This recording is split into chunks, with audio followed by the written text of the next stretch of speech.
Hello student, Jai Bharat.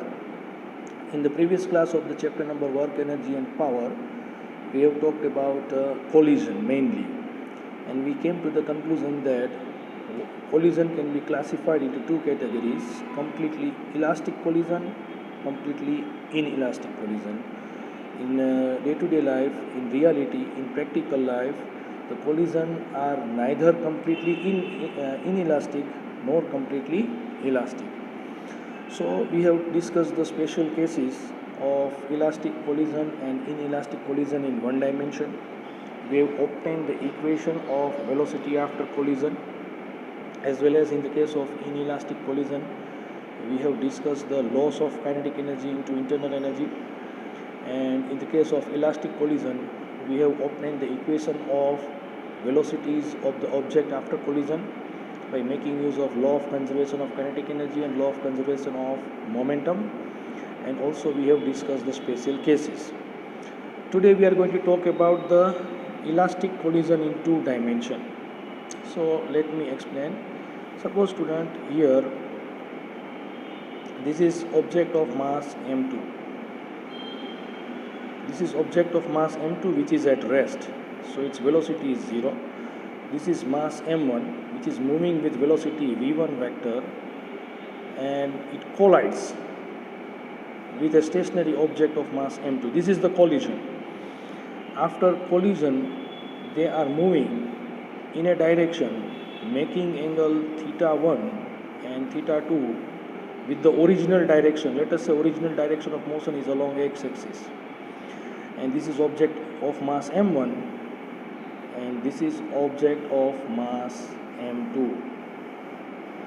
So after collision, the velocity of the first object is, let us say, v1f vector, and velocity of the second object is v2f vector.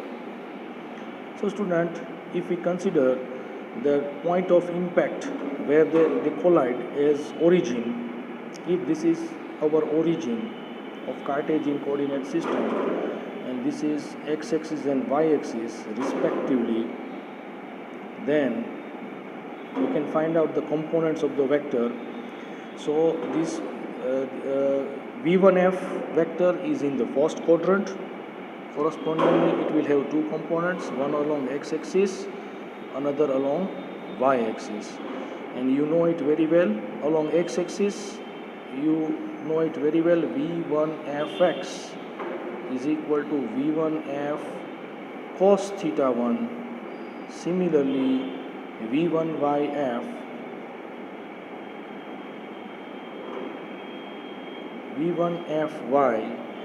is equal to v1f sin theta 1, because x component is equal to magnitude into cos theta 1, y component is equal to magnitude into sin theta 1. So this component is v1f cos theta 1, this component is v1f sin theta 1. As far as the two components of the v2f is concerned, this is in the fourth quadrant, student. As you can see, this component of velocity is in the fourth quadrant. In the fourth quadrant, x component is positive and y component is negative. So here this is v2f cos theta 2 and this is v2f sin theta 2, but it will be negative.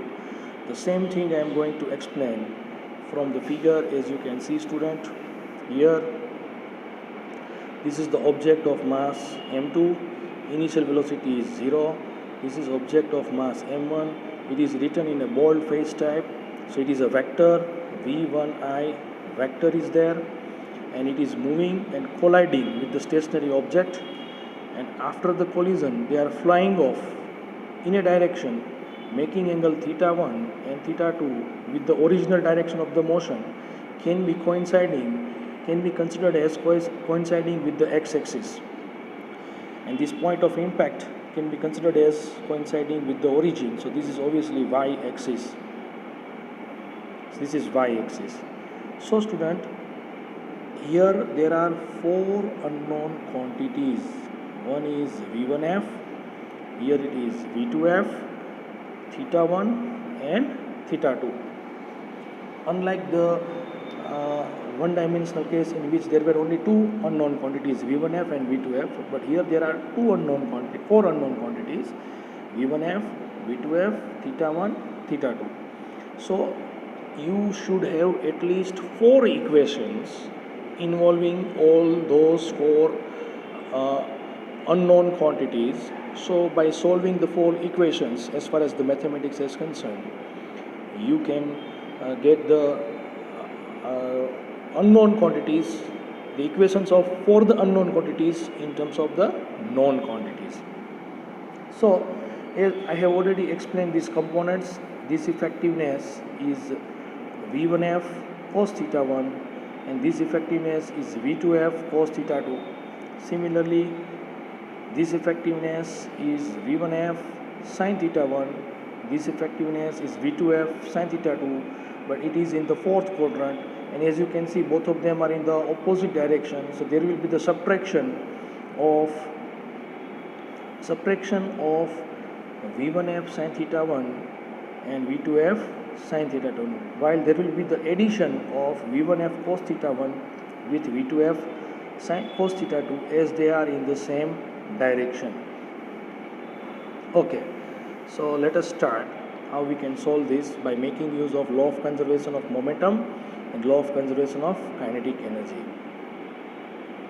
So here it is written that as shown in the figure, suppose a ball of mass m1 is moving in x direction with velocity or speed v1I collides elastically. This is important, with a stationary ball of mass m2. So student, this is the method in physics. The event is taking place, you are describing this event. In your own words you can also describe that object of mass m1 is moving with speed v1I along x-axis, collides elastically with object of mass m2 which is at rest. As simple as it is. Then it is written that after the collision, this ball move in a direction making angle theta 1 and theta 2 with x-axis with velocity v1f and v2f. So this is also, you can see that after the collision they are moving in a direction making angle theta 1 and theta 2 with respect to x-axis with a speed v1f and v2f respectively. So in the examination it is very important, you have to mention everything. Okay, the momentum is conserved in collision. So student, in collision momentum is conserved. So momentum before the collision is equal to momentum after the collision. As far as your knowledge is concerned, momentum is mass times velocity. So only before the collision, only object of mass m1 has momentum. Object of mass m2 has not momentum because it is at rest. And after collision, both the object has momentum, and it is already, you can understand, mass times velocity is momentum. So here they have made use of law of conservation of momentum in a scalar form.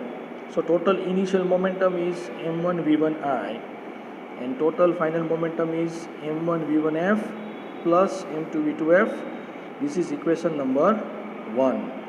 But student, there is an error in the equation.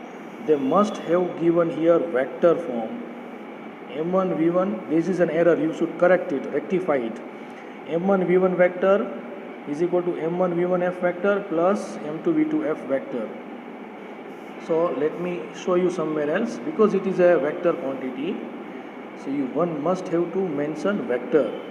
So m1 v1I vector is equal to m1 v1f vector plus m2 v2f vector.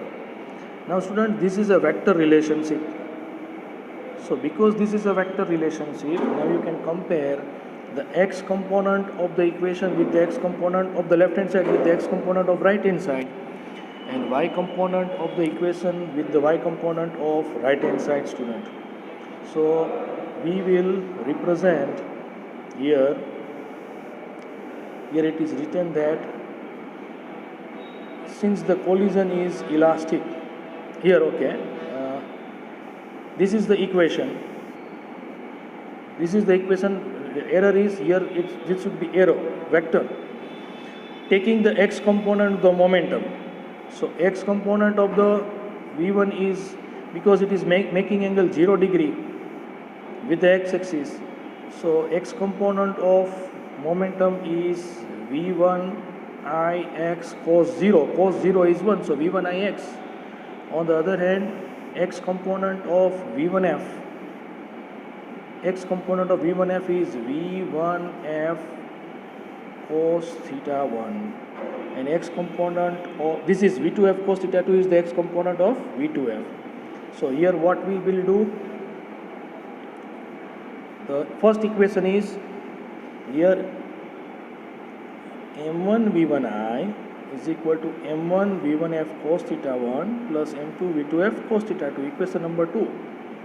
Similarly, taking the y component of the momentum, means I am talking about this equation, because the y component of v1f vector is positive, as you can see, but the y component of v2f vector is negative, as you can see here. They have what they have done, there is no y component of v1i as it is moving along x-axis, so y component is 0 by the equation v1i sine 0. So sine 0 is 0. That is why what they have done as far as this equation is concerned, y component of m1 v1i is 0. Y component of m1 v1f vector is m1 v1f sine theta 1. Students, this v1f should be written in a subscript form. M1 should be written in a subscript form. Similarly, m2 v2f is equal to minus, y component of v2f vector is minus m2 v2f sine theta 2. This minus on the left hand side can be considered as plus, so you are reading it correctly. That is m1 sine theta 1, m1 v1f sine theta 1 is equal to m2 v2f sine theta 2. So we are having two equations and four unknown quantities. Still we can make use of law of conservation of kinetic energy. So here it is written that since the collision is elastic, kinetic energy before the collision is equal to kinetic energy after the collision. Student, if the object of mass m1 is moving with speed v1i, kinetic energy is half m1 v1i square. So here initial kinetic energy is half m1 v1i square. No kinetic energy, initial kinetic energy of second object as it is at rest. Kinetic energy is a scalar quantity. It has nothing to do with direction and it is always positive.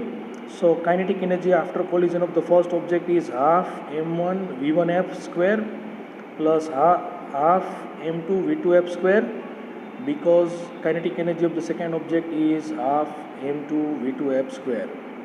So three equations, equation number 2, 3 and 4, and all these three equations involves four unknown quantity v1f, v2f, theta 1 and theta 2. So if we are given if we can know one unknown quantity after collision, that is either v1f or v2f or theta 1 or theta 2, then by using the three equations we can solve rest of the three equations and we can get unknown quantities. So here it is written that there are three equations 2, 3 and 4. From this unknown quantities can be determined. Usually the values of m1, m2, v1i and v2i are known, whereas four terms v1f, v2f, theta 1 and theta 2 are unknown. So at least one of the four unknown quantities must be known as the as three equations can be given, sorry, must be known as three equation can be give the values of only three unknown quantities. So students, they are saying that with the help of the three equations we can get only three unknown quantities. So at least one out of the four unknown quantity must be given or must be known to us. If the motion in one dimension, then unknown terms v1f and v2f are only to be obtained, because in this situation theta 1 and theta 2 are 0. We have discussed it. Hence unknown terms can be known by the equation in one dimension. Okay student. Now next question is, explain oblique collision. Answer is, when two bodies of equal masses, one of its at rest, experience an oblique collision each other, then both body move perpendicularly relative to each other. Let me explain. When two bodies of equal masses, one of is at rest and experience an oblique collision each other, then both bodies move perpendicularly relative to each other. So theta 1 and the addition of theta 1 plus theta 2 is equal to 0, 90. That is what they want to convey the message. That is called oblique collision. What is head-on collision? So due to the collision of two bodies, if the both bodies are in the same direction or mutually opposite direction to each other, and then this collision is known as head-on collision. So this is what I have to say regarding the collisions. Everything we have discussed mainly. Now only we have to discuss the remaining solved example. Students, simultaneously we are discussing the chapter number 8 in virtual classes. So you have to work both. Student, at the end you must have to produce your written work. So you will be having some vacation during Diwali time. So if you are lagging behind, you don't worry, you don't have to take tension. Start writing. Your written work is very much important. Start writing. You don't have to copy from the textbook. You have to learn and then you have to write. And that written work you should be able to produce whenever it is required. Whenever you will come allowed to come to the school, we will see this. Okay student.